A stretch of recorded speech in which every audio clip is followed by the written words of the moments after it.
Delhi NCR में इन दिनों LPG cylinder को लेकर एक अजीब सा संकट खड़ा होता हुआ दिखाई दे रहा है। खासतौर पर कमर्शियल सिलेंडरों की सप्लाई रुकने से होटल और रेस्टोरेंट कारोबारियों की मुश्किलें अचानक बढ़ गई हैं।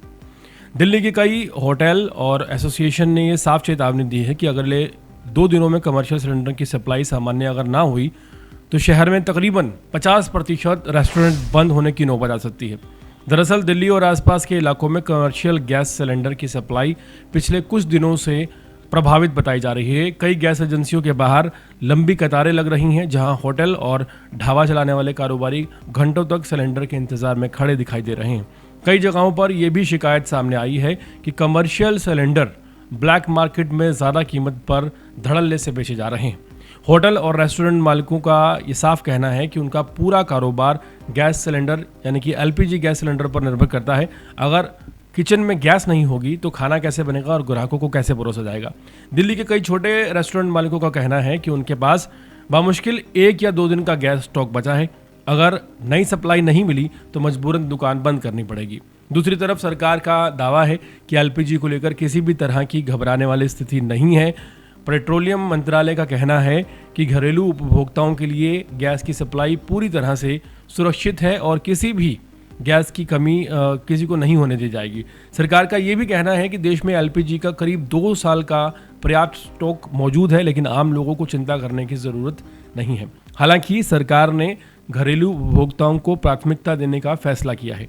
इसी के तहत घरेलू सिलेंडर की बुकिंग के बीच 25 दिन का अनिवार्य अंतराल कर दिया गया है, ताकि जमाखोरी और अनावश्यक बुकिंग को रोका जा सके। इसके अलावा हॉस्पिटल, स्कूलों और अन्य ज़रूरी संस्थानों को भी गैस सप्लाई में प्राथमिकता दी जा रही है। आपको बता दें, इसी बीच 7 मार्च 2026 से एलपीजी सिलेंडर की कीमतों में बढ़ोतरी की गई है। दिल्ली में घरेलू सिलेंडर की कीमत 853 रुपये से बढ़ाकर 913 रुपये कर दी गई है। वहीं 19 किलोग्राम कमर्शियल सिलेंडर की कीमत भी 115 रुपये की बढ़ोतरी के साथ अब बढ़ती हुई नजर आ रही है। इस बढ़ोतरी से आम आदमी और मध्य वर्ग दोनों पर अतिरिक्त बोझ पड़ा है, जबकि होटल कारोबारियों को लगातार मुश्किलों का सामना करना पड़ रहा है। वहीं विशेषज्ञों का मानना है कि एलपीजी की मौजूदा स्थिति पर वैश्विक घटनाओं का असर पड़ रहा है। अंतर्राष्ट्रीय बाजार में ऊर्जा आपूर्ति और शिपमेंट से जुड़ी चुनौतियों का असर भारत जैसे बड़े उपभोक्ता देशों पर पड़ सकता है।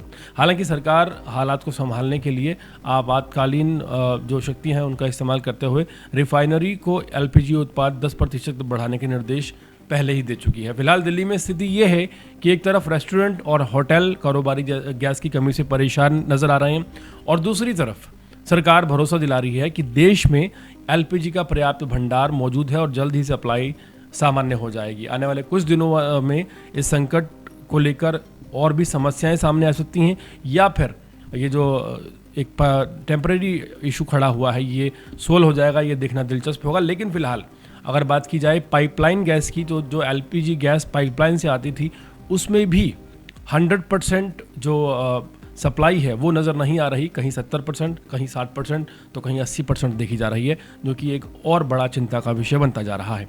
ऐसे में सरकार ने ये भी कहा है कि जो उपभोक्ता हैं, जो भी घरेलू इस्तेमाल करते हैं गैस, वो गैस का मिसयूज़ कम करें और अगर हो सके तो इलेक्ट्रिकल जो उपकरण है उनका इस्तेमाल किया जाए और गैस को बेवजह खर्च करने से हाल फिलहाल बचना चाहिए।